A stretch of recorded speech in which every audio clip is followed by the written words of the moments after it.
యెహోవా నామము బలమైన దుర్గము, నీతిమంతుడు అందులోనికి పరిగెత్తి సురక్షితముగా ఉండును. ప్రియులరా, లోకములో ఎన్నో నామములు ఉన్నాయి. కనుక అనేకమైనటువంటి నామములు అంటే పేర్లు లోకములో మనం గమనిస్తూ ఉంటాం. ప్రియులరా, రకరకాలైనటువంటి పేర్లతో అనేకులు దేవుళ్ళుగా పిలువబడటం అనేది కూడా మనం గమనిస్తూ ఉంటాం. అయితే పరిశుద్ధ గ్రంథం అంటుంది అన్ని నామముల కన్నా పైనామము యేసునామము. అంతేకాకుండా మన దైవజనులు తండ్రి గారు రాస్తారు, యేసునామము కంటే ఏది గొప్ప. కనుక యేసునామము కంటే ఏది గొప్ప అంటే ఏది గొప్ప కాదు. కనుక అన్ని నామముల కన్నా దేవుని యొక్క నామము ఘనమైన నామముగాను ఉన్నతమైన నామముగాను మనం గమనిస్తూ ఉంటాం. అయితే ఈ నామానికి ఉన్నటువంటి ఉన్నతమైన ఉద్దేశం మనం జాగ్రత్తగా గమనిస్తే, యెహోవా నామము బలమైన దుర్గము. దేవుని యొక్క నామట బలమైనటువంటి దుర్గము. దుర్గం అనగా కోట. ప్రియులరా, ఈ కోట అనేది రాజులు నివాసం ఉండేటటువంటి నివాస స్థలము. మరి రామచంద్రపురంలో రాజుగారి కోట ఉంది అంటారు. ప్రియులరా, అది చాలా పెద్దదిగా ఉంటుంది. కనుక అది చాలా విశాలంగా ఉంటుంది. కనుక పెద్దదిగాను విశాలంగాను ఉన్నటువంటి ఆ యొక్క కోటలో అనేకులకు ఆశ్రయ స్థలము, ఆశ్రయ స్థానముగా మనం గమనిస్తూ ఉంటాం. ప్రియులరు, ఇక్కడ మానవుని యొక్క జీవితంలో మొదట ఉండవలసింది ఏంటంటే బలము. కనుక ప్రతి మానవుడు కూడా బలంగా ఉండాలని కోరుకుంటూ ఉంటారు. అయితే లోకములో బలాన్ని ఇవ్వటానికి అనేకమైన సాధనాలు ఉన్నాయి. కానీ ఆహారాన్ని బట్టి బలము, రెండవది ఔషధాలను బట్టి బలము, ఇంకా ఆయా రకాలైనటువంటి కొన్ని పరిస్థితులు బట్టి బలాన్ని పొందడానికి మనుషులు ప్రయాసపడుతూ ఉంటారు. అయితే మరి నిజానికి దేవుని యొక్క నామమట ఎలాంటిదంటే బలమైనది. అంతేకాకుండా లోకములు ఇంకా కొన్ని బలమైనటువంటి ఏర్పాట్లు కూడా మనం గమనిస్తూ ఉంటాం. నీళ్లకి బలం అనేది ఉంటుంది. సముద్రము నీళ్లతో నిండి ఉంటుంది. కనుక నీళ్ల బలం వలన మరి నిజానికి అది చాలా ఉన్నతమైన రీతిలో ముందుకు సాగుతూ ఉంటుంది. ఆ నీళ్ల బలము ఎదుట మన బలము సరిపోదు. కానీ దేవుడు ఇశ్రాయేలు యొక్క విషయంలో నిర్గమాకాండము ఆ యొక్క 14వ అధ్యాయములో దేవుడు మోషేతో, మోషే, నీవు నాకేల మొరపెట్టుచున్నావు, నీ చెయ్యి సముద్రం వైపు చూపుమనగా ఆ సముద్రము నీళ్ల బలం ఏమైపోయిందంటే నిర్వీర్యమైపోయింది. కనుక నీళ్ల బలం ఏమైపోయిందంటే నిర్జీవమైపోయింది. ప్రియులరు, ఇంకా చూస్తే అగ్ని బలము. నిజానికి అగ్ని ఎదుట ఏ వస్తువైనా కాలిపోవలసింది. రైళ్లు కాలిపోవడం మనం వింటూ ఉంటాం, గృహాలు కాలిపోవడం మనం వింటూ ఉంటాం. ఇంకా ఆ యొక్క మరి అనేకమైనవి ఆ అగ్ని ఎదుట మరి బలహీనమైపోతూ ఉంటాయి. ఎందుకంటే అగ్ని అనేది బలమైంది. కానీ ఆ యొక్క హెబ్రీయులకు రాసిన పత్రిక 11:34 మాటను కానీ మనం గమనిస్తే, అగ్ని బలమును చల్లార్చిరి, ఖడ్గధారను తప్పించుకొనిరి, బలహీనులుగా ఉండి బలపరచబడిరి, యుద్ధములో పరాక్రమశాలులైరి, అన్యుల సేనలను పారద్రోలిరి. ప్రియులర, వీరట అగ్ని బలమును చల్లార్చిరి. కనుక అగ్ని బలాన్ని ఏ మనిషి కూడా చల్లార్చలేడు. ప్రియులరా, మండుచున్న అగ్ని ఎదుట ఏదైనా కానీ తక్కువే. కానీ ఒకానొక సమయంలో దానియేలు గ్రంథంలో 3 బాలురు అగ్నిలో వెయ్యబడినప్పుడు దేవుడు అగ్ని బలాన్ని ఏం చేశారంటే చల్లార్చారు. అందుకనే అగ్ని వారికి ఏ హాని చేయలేదు. వారికి ఉన్నటువంటి అనగా ఒంటి మీద ఉన్నటువంటి వస్త్రాలు కానీ ఆ తల వెంట్రుకలు కానీ ఎక్కడా కూడా కాలిపోలేదని దేవుని యొక్క వాక్యంలో మనం చూస్తున్నాం. కనుక నీళ్ల బలాన్ని దేవుడు చల్లార్చగలరు, అగ్ని బలాన్ని కూడా దేవుడు చల్లార్చగలరు. అయితే మరి నిజానికి బలము అనేది మానవుని యొక్క జీవితంలో అవసరమైనటువంటి ఒక ఏర్పాటు అయి ఉంది. కనుక మనిషి బలము కలిగి ఉన్నప్పుడు దేవుని యొక్క ఏర్పాటులో ముందుకు సాగుతుంటారు. ప్రియులరా, మానవ బలము అనేది శాశ్వతం కాదు. కనుక ఒకానొక సమయంలో బలముగా ఉన్నవారు వయస్సు పెరిగే కొలది బలం పోయి బలహీనత వస్తూ ఉంటుంది. కనుక ప్రియులరా, ఒకానొక సమయంలో మనిషి బలవంతుడిగా కనబడతాడు, కానీ ఆ యొక్క వయస్సు మళ్ళీ కొలది లేక వయస్సు గతించే కొలది మనిషి యొక్క శరీరంలో మార్పు వస్తుంది. బలములో కూడా ఏమొస్తుందంటే మార్పు వస్తుంది. కానీ ప్రియులరా, దేవుని యొక్క బలము మారిపోయే బలము కాదు, మార్పు కలిగినటువంటి బలము కాదు. ఆయన నిన్న నేడు నిరంతరము ఏకరీతిగా ఉన్నారు. ఒకటి, ఆయన ఏకరీతిగానే ఉన్నారు. ఆయన బలము కూడా ఎలా ఉంటుందంటే ఏకరీతిగానే ఉంటుంది. అయితే నిజానికి లోక సంబంధమైన బలాల కన్నా ఆత్మ సంబంధమైన బలము లేక దైవ బలం అనేది చాలా గొప్పది. ప్రియుల, లోకంలో ఒక మాట అంటారు, ఖండ బలము కన్నానంట జ్ఞాన బలము గొప్పది అంటారు. కనుక ఖండ బలము కన్నానట జ్ఞాన బలము గొప్పది. మరి చదువుకునే పిల్లల యొక్క పుస్తకాల్లో పూర్వకాలం ఉండేదండి, ఒక అడవిలోనట ఒక జంతువు ఉండేదట. అది క్రూర జంతువు, సింహం. అది అడవిలో ఉన్నటువంటి జంతువులన్నింటినీ కూడా ఇష్టం వచ్చినట్టు తినేసేదట. ప్రియుల, ఇష్టం వచ్చినట్లు అది అన్ని జంతువులను కూడా చంపేది.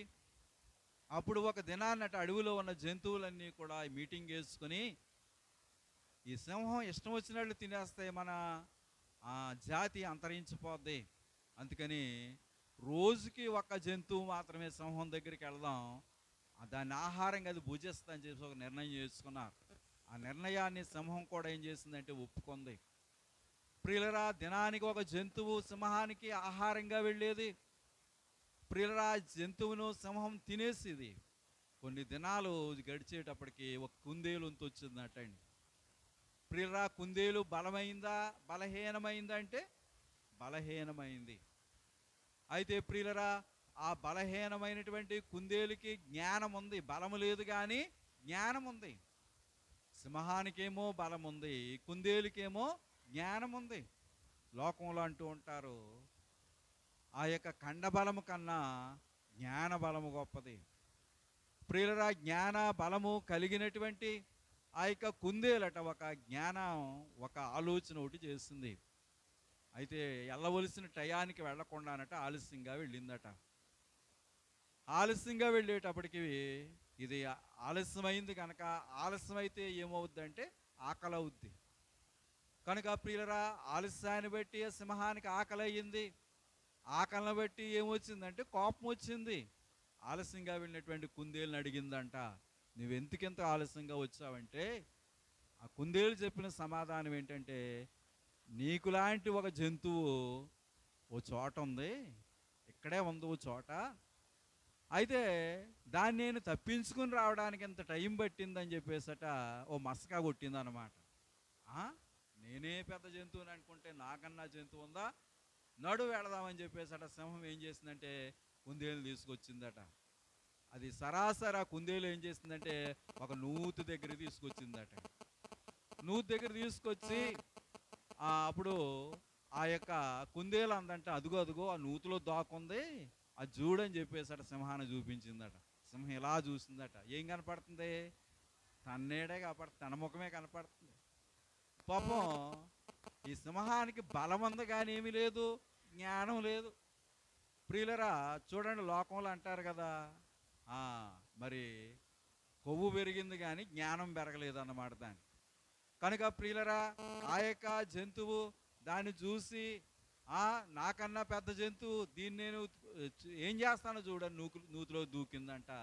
నూతిలోను దూకగానే అది ఏమైపోయిందంటే అందులో పడి చనిపోయింది. ప్రియులరా, మరి నిజానికి ఖండ బలాన్ని మించిన బలం ఏ బలం అంటే జ్ఞాన బలము. అయితే మానవ జీవితంలో ఈ బలం అనేది చాలా ఒక ఉన్నతమైనటువంటి ఏర్పాటుని మనకు తెలియజేస్తూ ఉంది. ప్రియులరా, పరిశుద్ధ గ్రంథం చెప్పే మాటను పెట్టి చూస్తే ఈ బలము అనేది అనేక రీతిలుగా మనం సంపాదించుకోవచ్చు. కనుక చాలా సందర్భాల్లో ఎక్కువగా మనం చదువుకుంటాం. నెహెమ్యా గ్రంథంలో ఆ యొక్క 8:10 ఉంటుంది, యెహోవా యందు ఆనందించడం వలన మీరు బలం పొందుదురు. కనుక దేవుని యందు ఆనందించడం ద్వారానట ఏం పొందుతాం? బలాన్ని పొందుతాం. ప్రియులరు, ఇంకా చూస్తే యెషయా గ్రంథం 40 అధ్యాయంలో యెహోవా కొరకు ఎదురు చూచువారు నూతన బలం పొందుతారు. కనుక దేవుని కొరకు ఎదురు చూడటం కూడా ఏంటంట? బలమే. ప్రియులరా, మరి నమ్ముకొంట వలన కూడా మనం ఏం పొందుతామంటే బలం పొందుతాం. చదవండి ఆ యొక్క జకర్యా గ్రంథం 12వ అధ్యాయం 5వ వచనములో, అప్పుడు యెరూషలేములోని అధికారులు, యెరూషలేము నివాసులు తమ దేవుడైన యెహోవాను నమ్ముకొంట వలన మాకు బలము కలుగుచున్నదని తమ హృదయంలో చెప్పుకొందురు. ప్రియులు, నమ్ముకొంట వలన ఏం కలుగుతుంది? బలము కలుగుతుంది. కనుక ప్రియులు, అంటే నమ్ముటను బట్టి బలము. ఇంకా చూస్తే మరి రిఫరెన్సులు చేస్తే సమయం సరిపోదు, కానీ రోమీలకు రాసిన పత్రిక ఆ యొక్క 4:21 ఉంటుంది, చదవద్దు. కానీ విశ్వాసం బట్టట బలము. కనుక ఎలాగున ఆనందించడం వలన బలము. ప్రియులు, ఇంకా చూస్తే ఎదురు చూచటాన్ని బట్టి బలము, నమ్ముకొంటను బట్టి బలము, విశ్వాసం బట్టి కూడా ఏముందంటే బలం ఉంది. మచ్చుకి 4 చూపిస్తున్నాను, కానీ పరిశుద్ధ గ్రంథాన్ని తిరగేస్తే ఇంకా చాలా వస్తాయి. ప్రియులరా, నిజానికి ఆహారము వలన వచ్చే బలం కన్నా, ఔషధాల వలన వచ్చే బలం కన్నా ఈ బలము చాలా గొప్పది. కనుక ప్రియులరా, ఈ బలము చాలా ఘనమైనటువంటి ఏర్పాటుని మనకి చూపిస్తూ ఉంది. బలమును కేతేయో శక్తి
కనుక ప్రియులరా, మానవ జీవితంలో ఇక బలం అనేది అంటే దేవుని యొక్క ఏర్పాటుని బట్టి చూస్తే మందుల వల్ల కానీ ఆహారం వల్ల కానీ కలిగే బలము కన్నా దైవ బలము లేక ఆనందించడం ద్వారా కానీ, లేకపోతే విశ్వాసాన్ని బట్టి కానీ, ప్రియులరా యొక్క నమ్మకాన్ని బట్టి కానీ, ఎదురు చూచుటను బట్టి కానీ వచ్చే బలాలు కొన్ని ఉన్నతమైనటువంటి ఏర్పాట్లు మనకు చూపిస్తూ ఉన్నాయి.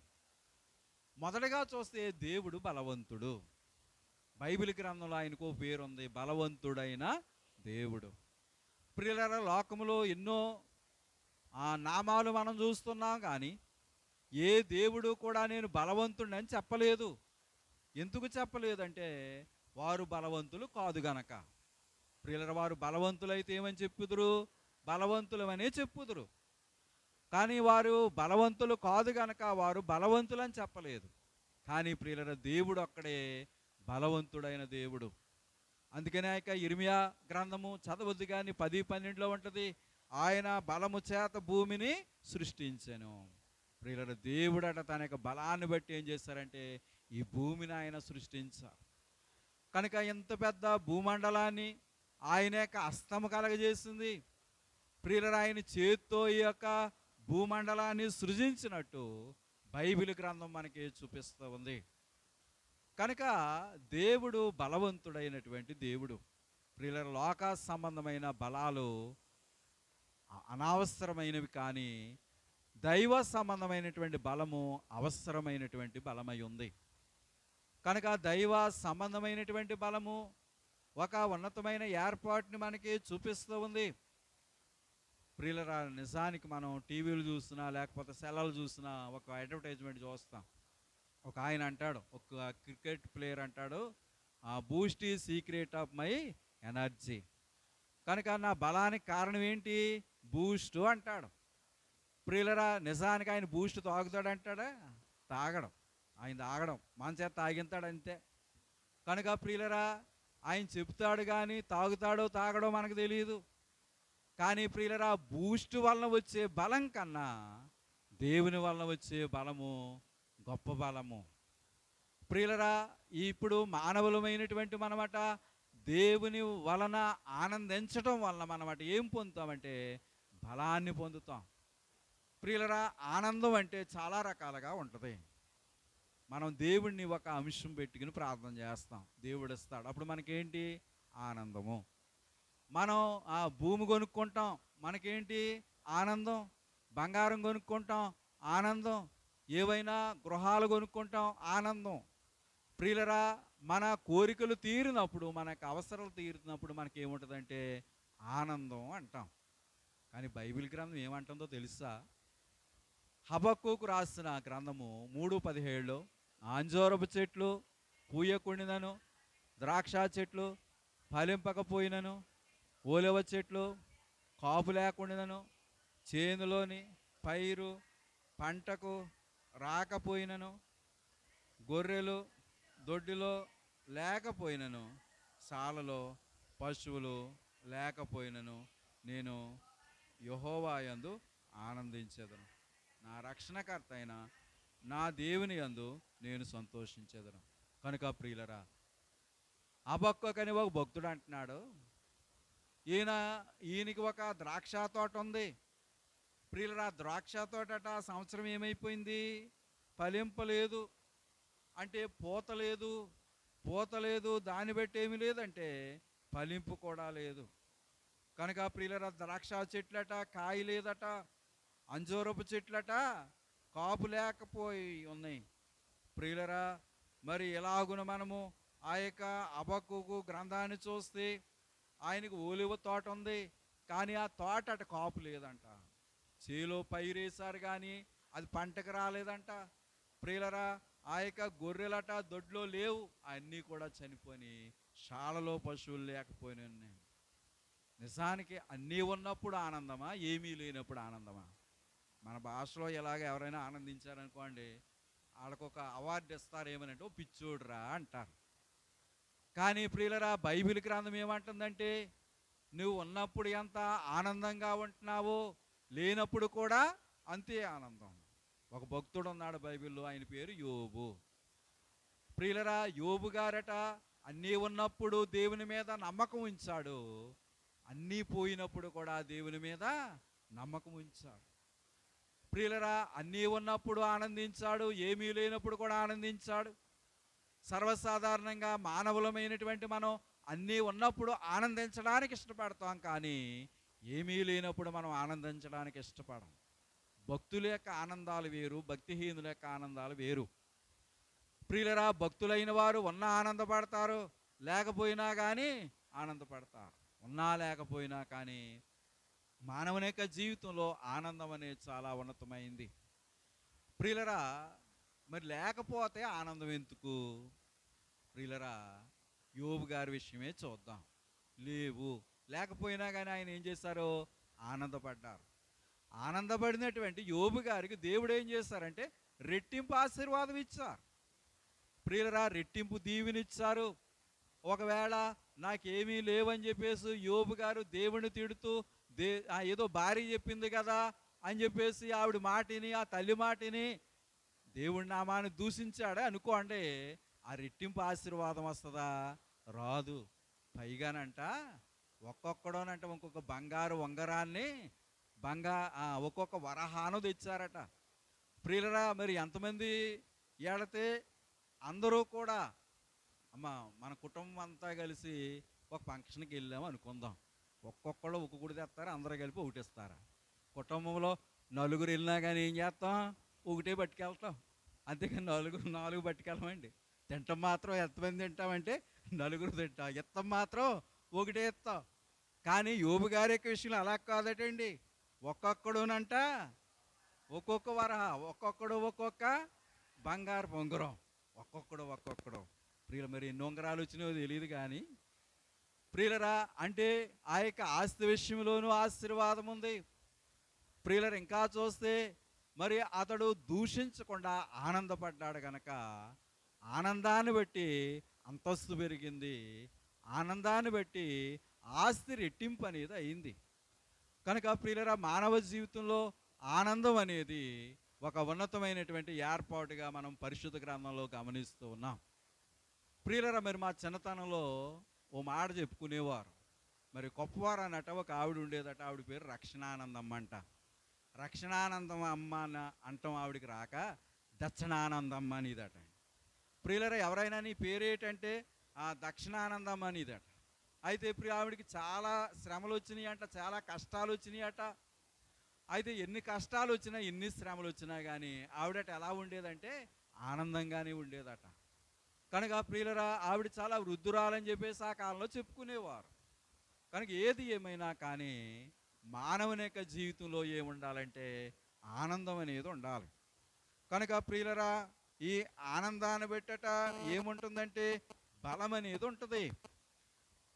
ప్రియులరా, ఆనందం అనేది ఆత్మీయ స్థితిలో అందరికీ అవసరమైంది. కానీ ఇక్కడ ఆనందం అంటే మానవులమైనటువంటి మనం శరీరరీతిగా ఆనందించడానికి ఇష్టపడతాం, కానీ ఆత్మీయ రీతిలో మనం ఆనందించడానికి ఇష్టపడం. కీర్తనల గ్రంథంలో భక్తుడైన దావీదు అంటాడు, జనులు యెహోవా మందిరమునకు వెళ్ళుదుమని నాతో అన్నప్పుడు నేను ఆనందించాను, సంతోషించానని చెప్పేసి అంటాడు. ప్రియులరా, దేవుని మందిరానికి వెళదాం అన్నప్పుడట ఆ యొక్క దావీదట ఏం చేశాడట? సంతోషించాడట, ఆనందించాడట. కనుక ప్రియులరా, అంటే మందిరానికి వెళ్తామంటే దావీదు గారికి ఆనందం అన్నమాట. ప్రియులరా, లోకంలో ఉన్నటువంటి మనము ఒక ఫంక్షన్కి వెళ్ళడానికి ఆనందిస్తాం. ప్రియులరా, ఆయా చోట్లకు వెళ్ళటానికి, ఆయా స్థలాలకు వెళ్ళటానికి మనం ఆనందిస్తాం. కానీ దేవుని మందిరానికి వచ్చేటప్పుడు మనకి ఆనందం ఉండదు. కానీ అమ్మా, ఎండలను రావడం అంటే మాటలు కాదంటారు కొంతమంది. ఏది ఏమైనా కానీ ప్రియులరా, ఆ యొక్క దావీదు ఇంచుమించు 40 సంవత్సరాలు ఇశ్రాయేలుని పరిపాలన చేశాడు. అంటే దేవుని మందిరమునకు వెళ్ళుదమని జనులు నాతో అన్నప్పుడు నేను సంతోషించేది. ప్రియులరా, అతడు సంతోషంగా వెళ్ళేవాడట మందిరానికి. కనుక ప్రియులరా, మానవులమైనటువంటి మన జీవితంలో ఆనందం అనేది ఒక ఏర్పాటు అయి ఉంది. అయితే నిజానికి ఆనందాలు ఎలా ఉంటాయి చూడండి. మత్తయి సువార్త 3:17 మరియు ఇదిగో ఈయనే నా ప్రియ కుమారుడు, ఈయన యందు నేను ఆనందిస్తున్నానని ఒక శబ్దము ఆకాశము నుండి వచ్చెను. యేసుక్రీస్తు ప్రభు బాప్తిసం తీసుకున్న సమయంలో ఆయన బాప్తిసమట, ఆయన ఎంత దేవుడైనా కానీ ఆయన బాప్తిసం తీసుకోవడానికంటే ఎవరి దగ్గరికి వెళ్ళాడంటే యోహాను దగ్గరికి వెళ్ళాడు. ఇంకా యేసు ప్రభు రాకముందే యోహాను అంటున్నాడు, నా వెనుక వచ్చేవాడు నాకంటే శక్తిమంతుడు, ఆయన చెప్పుల వారు ఇప్పటికైనాను నేను పాత్రును కాదు. అమ్మ, చెప్పు కాలుకుంటుందా చేయకుంటుందా? కాలుకుంటుంది. కనుక ప్రియుల, ఆయన చెప్పిప్పడానికే నేను సరిపోనంటున్నాడు ఆ యొక్క యోహాను. కానీ ప్రియులరా, ఇప్పుడు ఆ యొక్క యోహాను దగ్గరకట యేసు ప్రభు బాప్తిసం పొందడానికి వచ్చాడు. సర్వసాధారణంగా బాప్తిస సమయంలో బాప్తిసం ఇచ్చేటప్పుడు యాజకులైన వారు లేక పాస్టర్లైన వారు ఏం చేస్తారంటే ఆ శిరస్సు మీద చెయ్యేస్తారు. కనుక ప్రియులరా, అంటే నేను కాలు పట్టుకోవడానికే సరిపోను అన్నవాడు శిరస్సు మీద చెయ్యడానికి సరిపోతాడా? సరిపోడు. కానీ ప్రియులరా, మరి ఆ యొక్క యోహాను గారు దేవుని యొక్క ఆశీర్వాదం పొందినటువంటి వ్యక్తి కనుక యేసు ప్రభుకు బాప్తీసం ఇచ్చారు. కనుక యేసుక్రీస్తు ప్రభు బాప్తీసం ఇచ్చి ఒడ్డుకు రాగానే దేవుని యొక్క ఆత్మ పావురాకారంతో ప్రభు మీద వ్రాలింది. వ్రాలడమే కాదు, ఒక స్వరం కూడా వినబడింది. ఏమనంటే, ఈయనే నా ప్రియ కుమారుడు, ఈయన యందు నేను ఆనందిస్తున్నాను. కనుక ఈయన నా ప్రియ కుమారుడు. ప్రియులరా, ఆ కుమారుని బట్టట ఎవరు ఆనందిస్తున్నారు? తండ్రి ఆనందిస్తున్నాడు. ప్రియులరా, లోకములో మరి తండ్రులకు లేక తల్లిదండ్రులైన వారికి దుఃఖాన్ని కలగజేసే కుమారులు ఎంతోమంది ఉన్నారు. కనుక ప్రియులరా, తల్లిదండ్రులైన వారికి బాధ కలగజేసే బిడ్డలు ఎంతోమంది ఉన్నారు. కానీ ఇక్కడ ఒక కుమారుడు కనపడుతున్నాడు. ఈ కుమారుని బట్టట తండ్రి ఏం చేస్తున్నాడంటే ఆనందిస్తూ ఉన్నాడు. కనుక ప్రియులరా, ఎందుకు ఈ తండ్రి కుమారుని బట్టి ఆనందించాడు అంటే, ఆ ఆనందానికి కూడా ఒక కారణం ఉంది. చూడండి, యోహాను సువార్త 17వ అధ్యాయం 4వ వచనములో, చేయుటకు నీవు నాకిచ్చిన పని నేను సంపూర్ణముగా నెరవేర్చి భూమి మీద నిన్ను మహిమపరచుతుని. ప్రియుల, తండ్రి అప్పగించినటువంటి పని అట ఈ కుమారుడు ఏం చేశాడు? సంపూర్తిగా నెరవేర్చాడు. నెరవేర్చడమే కాదు, భూమి మీదట తండ్రిని ఏం చేశాడంటే మహిమపరిచాడు. కనుక ప్రియులరా, మాట వినే బిడ్డలంటే తల్లిదండ్రులైన వారికి సంతోషం. చెప్పినట్లు వినే బిడ్డలుంటే ఆ యొక్క తల్లిదండ్రులైన వారికి సంతోషం. ప్రియులరా, ఒక సంఘంలో ఒక తల్లి నాతో మాట్లాడుతూ ఒక మాట అంది. నా బిడ్డలు కాలేజీ చదువుతున్నారు, కానీ నా మాట వింటలేదు అంది. ప్రియులరా, ఆ బిడ్డలట తల్లి మాట వినడం లేదు. కనుక ఆ తల్లి నా బిడ్డలను బట్టి నేను ఆనందిస్తున్నానని అనగలదా? అనలేదు. ఎందుకు అనలేదంటే, ఆ బిడ్డలు తల్లి మాట వినడం లేదు, తల్లి యొక్క అడుగుజాడలో నడవటం లేదు. కనుక ప్రియులరా, లోకములో ఉన్నటువంటి మనుషులు చాలామంది బిడ్డలను కలిగిన వారు ఉన్నారు, కానీ ఎవరు ఈ మాట పలకలేరు. కానీ యేసుక్రీస్తు ప్రభుని బట్టి తండ్రి అయినటువంటి దేవుడు అంటున్నాడు, ఈయన నా ప్రియ కుమారుడి అన్నందు నేను ఆనందిస్తూ ఉన్నాను. నిత్యానందము సాచా.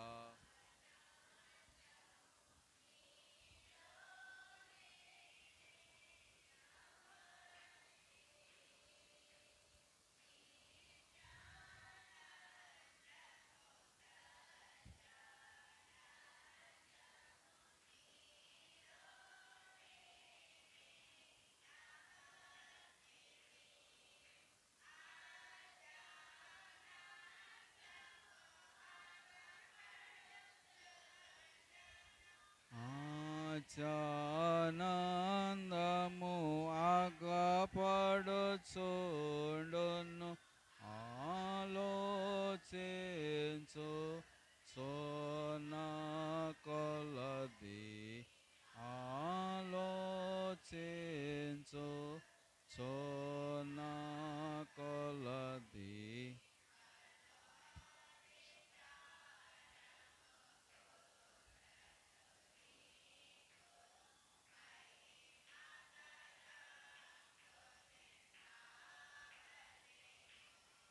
కనుక ప్రియులరా, రెండవ ఆనందం చూద్దాం. కీర్తనల గ్రంథం 1వ అధ్యాయం 2వ వచనం. యెహోవా ధర్మశాస్త్రమునందు ఆనందించుచు దివారాత్రము దాన్ని ధ్యానించువాడు ధన్యుడు. ప్రియులరా, మరొక ఆనందము. ఏ ఆనందం అంటే, యెహోవా ధర్మశాస్త్రమునందు ఆనందించు. దేవుని యొక్క ధర్మశాస్త్రం నందు ఆనందించు. అమ్మ, ఒక మాట అడుగుతానే, ఏమనుకోకుండా. మీ మనసాక్షి మీద మీరు ఆనుకొని ఒక మాట చెప్పండి. ఇక్కడ ఒక బైబిల్ గ్రంథం పెట్టి, ఒక 2 కాసులు బంగారం పెట్టి, ఏది కావాలంటే ఏం కావాలంటారు? అది కరెక్ట్గా చెప్పారు. దేవుడు మిమ్మల్ని దీవించును గాక. కనుక ప్రియులరా, మరి నిజానికి మానవులమైనటువంటి మనము ఆ బైబిల్ ఏం చేసుకుంటాం? మనకేం కావాలండి? బంగారం కావాలి. బంగారంతో అనేకమైన వస్తువులు చేసుకోవచ్చు. బైబిల్తో ఏం చేస్తామని చెప్పేసి అనుకుంటాం. కానీ ఇక కీర్తనల గ్రంథంలో భక్తుడు అంటున్నాడు, యెహోవా ధర్మశాస్త్రమునందు ఆనందించచ్చు. కనుక దేవుని యొక్క ధర్మశాస్త్రం నందు ఆనందము. కనుక ప్రియులరా, మరి ధర్మశాస్త్రము ఒక ఘనమైనటువంటి ఏర్పాటుని మనకి చూపిస్తూ ఉంది. కనుక లోకము ఇయ్యలేని ఆనందమట ఏమిస్తుందంటే ఈ ధర్మశాస్త్రం ఇస్తుంది. అందుకని దివారాత్రులు కూడా ఈ ధర్మశాస్త్రాన్ని ఏం చేయాలంటే ధ్యానించాలి. ప్రియులరా, రాత్రులు చదవాలి, పగలు చదవాలి. ప్రియులరా, చదవటం ద్వారా దేవుని యొక్క ఉన్నతమైన ఏర్పాటును మనం అందుకునే వారమై ఉంటాం. చాలామంది బైబిల్ గ్రంథాలు ఉంటాయి కానీ వాటిని తెరవరు. ప్రియులరా, చాలామంది బైబిల్ గ్రంథాలు కలిగి ఉన్నారు కానీ వాటిని చదవరు. ప్రియులరా, కలిగి ఉండటం కాదు కానీ దివారాత్రులు అంటే పగలు రాత్రి కూడా దాన్ని ధ్యానం చేయాలట. ప్రియులరా, ఒక ఊళ్ళోనట ఓ పాదిరి గారు ఒక గృహ దర్శనానికి వెళ్ళారట. ఒక తల్లి ఫోన్ చేసి, నాకు చాలా కష్టం ఉందయ్యా, శ్రమ ఉంది, ప్రార్థన చేయడానికి మా ఇంటికి రండి అని చెప్పేసి ఓ పాదిరి గారికి ఫోన్ చేసిందట. పాదిరి గారు వెళ్తూ ఆయన ఏం చేశాడంటే, కొత్త నిబంధన పాత నిబంధన కలిపి ఉన్న బైబిల్ అయితే బరువు ఎక్కువ ఉంటుంది, సింపుల్గా ఉంటుంది అని చెప్పేసట కొత్త నిబంధన ఒకటి ఉన్నటువంటి చిన్న పుస్తకం పట్టుకుని బయలుదేరాడట ఆ గృహ దర్శనానికి. తీరా ఇంటికి వెళ్ళిన తర్వాత ఆ తల్లి ఏం చేసిందంటే తనకున్నటువంటి కష్టం అంతా చెప్పుకుందట. ఆ కష్టం అంతా విన్న తర్వాత ఆ పాదిరి గారు అనుకున్నారట, ఇప్పుడు మనం వాక్యం చదివి ప్రార్థన చేద్దాం అని చెప్పేసి అనుకుని అప్పుల బాధ కనుక 2వ రాజుల గ్రంథం 4వ అధ్యాయం చదవాలని ఆయనకు అనిపించిందట. పాపం అనిపించింది కానీ ఆయన దగ్గర పాత నిబంధన ఉందా? లేదు.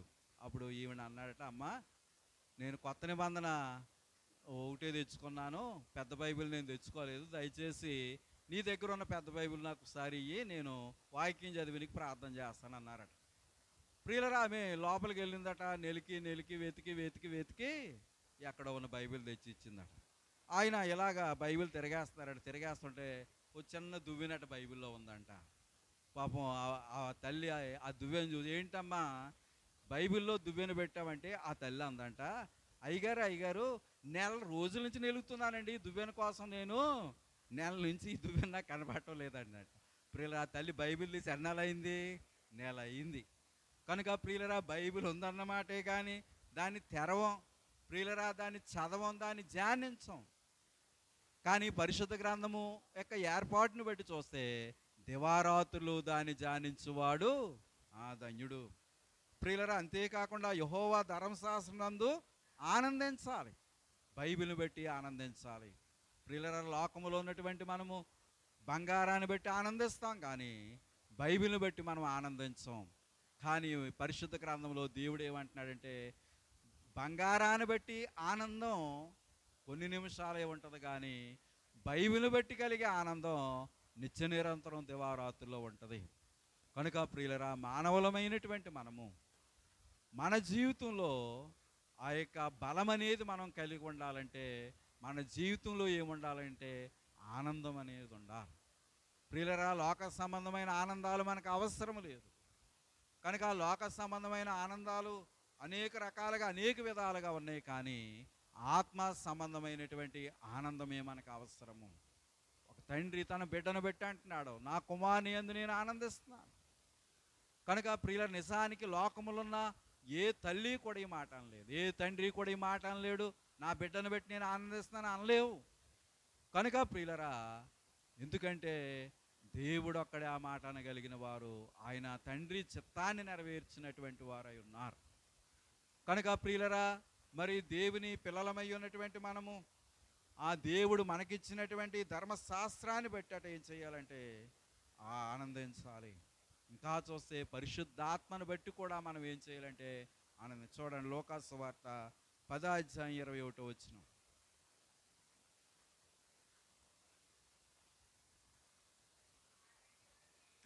అగడిలోనే యేసు పరిశుద్ధాత్మ యందు బహుగా ఆనందించి, తండ్రి, ఆకాశమునకును భూమికిని ప్రభువా, నీవు జ్ఞానులకును వివేకులకును ఈ సంగతులను మరుగు చేసి పసి బాలురకు బయలుపరిచినావని నిన్ను స్తుతిస్తున్నాను.